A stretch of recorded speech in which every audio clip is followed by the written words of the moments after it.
They can uncover Savathun's plans more efficiently than I ever could. Better to just put them out of their misery.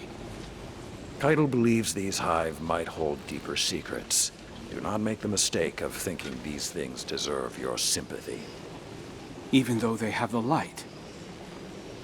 Maybe you were the wrong person to put on this assignment. They may be our enemies, but this feels like a new low for the Vanguard. For Zavala. Watch your mouth.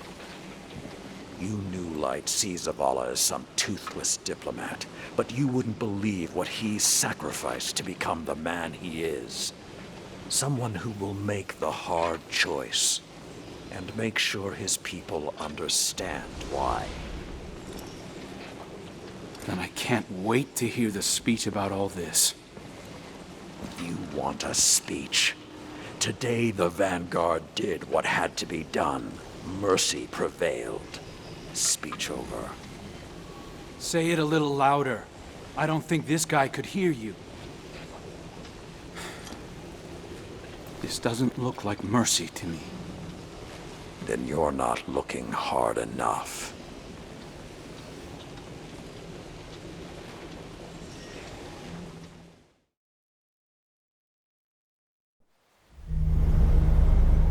Long ago, even before there was a last city, I was deep on patrol in the old forest when a local villager sought me out. They asked me to catch a thief. I told them the Iron Lords were no mercenaries, but I saw their pride as well as their poverty. When they offered me a loaf of black bread instead of coin, I agreed. Just before sunrise, I caught my thief. A young girl, stealing what she could carry.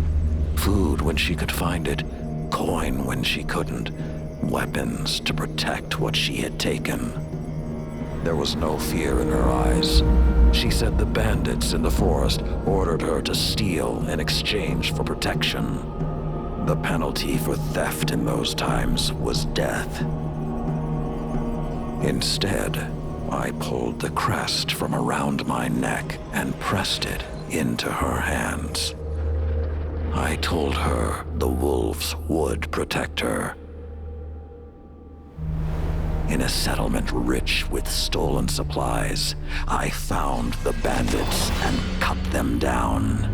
38 lives to spare one. And for a time, I believed that was mercy.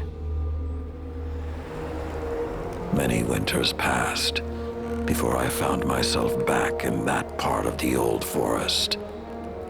This time, no one sought me out. So I sought them instead. Wind blew through rotted wood and rusted metal where the village once stood. And behind it, graves. Then piled stones, then bare mounds of earth, and then a pit. My blood was high. I tore through the forest, hunting for those responsible. Finally, in a settlement rich with stolen supplies, I found her. A lightless woman with my crest around her neck. There was no fear in her eyes. She spoke plainly. When the villagers could no longer tithe, her wolves no longer protected them. She bled them dry, and when they had no more to give, she sent in her men, unleashed her wolves. Mercy to an enemy cannot come at the cost of mercy for their victims. The right path isn't always easy to find. But once you do, the only question is whether you're strong enough to walk it.